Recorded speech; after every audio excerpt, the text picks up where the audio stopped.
What do you get when a TV doctor who sold raspberry ketones teams up with a guy who blames Tylenol for autism?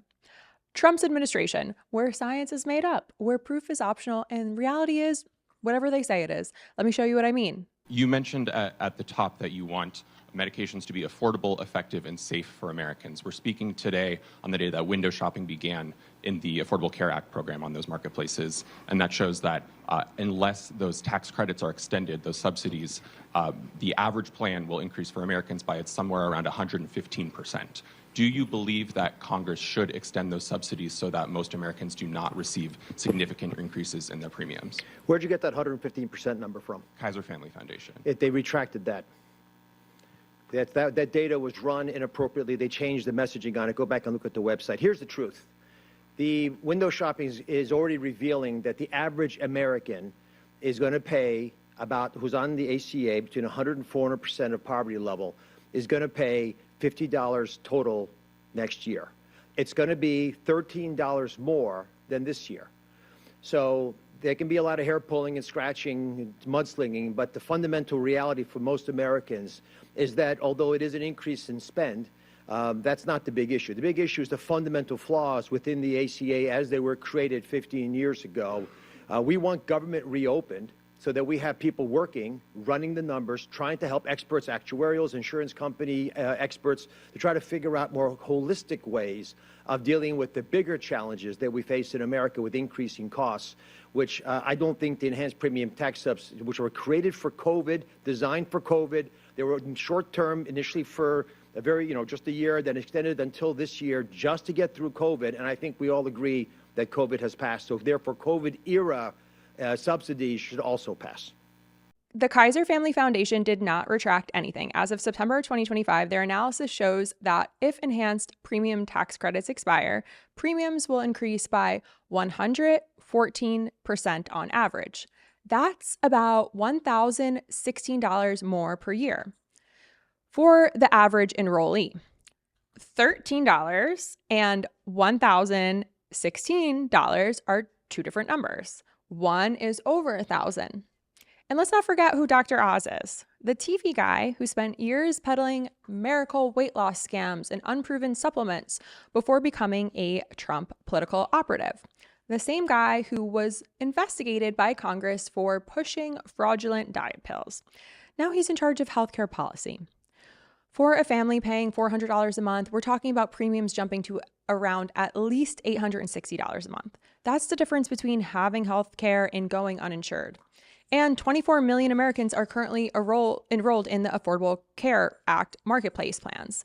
The number doubled from 12 million in 2021, specifically because these enhanced subsidies. If they expire, approximately 3.8 million people will lose their health insurance entirely because they won't be able to afford it. Dr. Oz telling Americans this is not a big issue is abhorrent. And he's doing it by falsely claiming major research organizations retracted data, and they absolutely did not retract anything.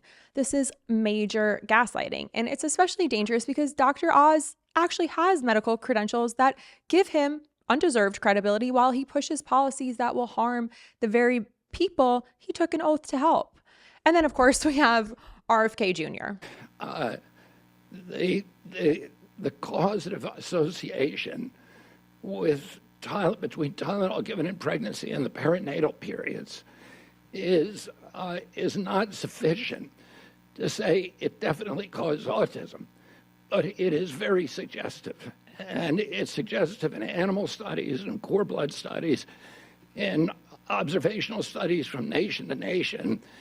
And so there should be a cautious approach to it. And that's why our message to patients, to mothers, to people who are pregnant, and to the mothers of young children is consult your physician. And we have asked physicians to minimize the use to when it's absolutely necessary.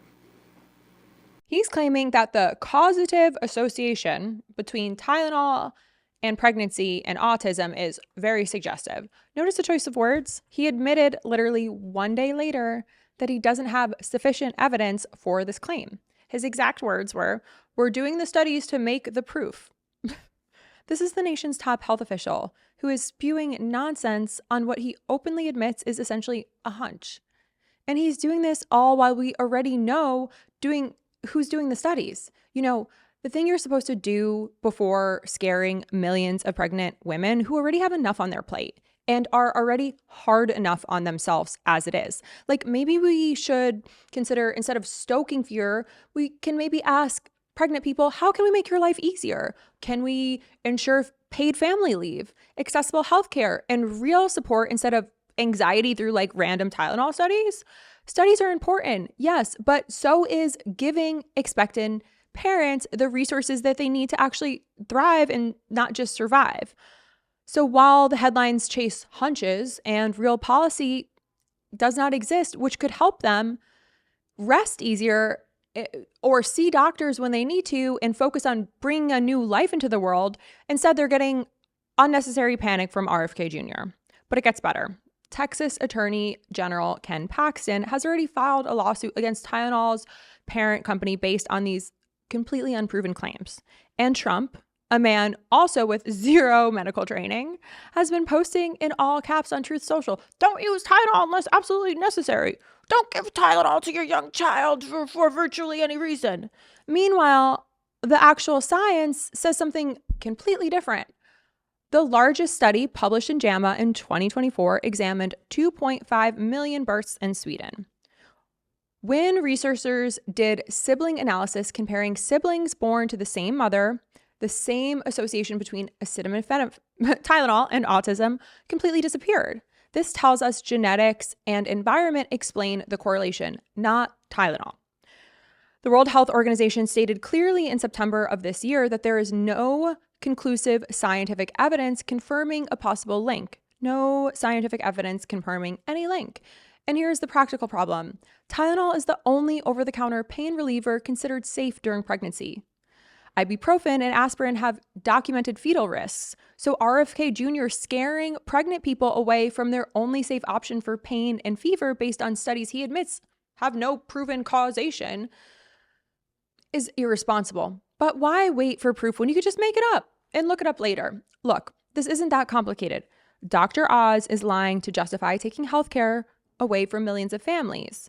RFK Jr. is terrorizing pregnant people with his conspiracy theories he admits that he can't prove.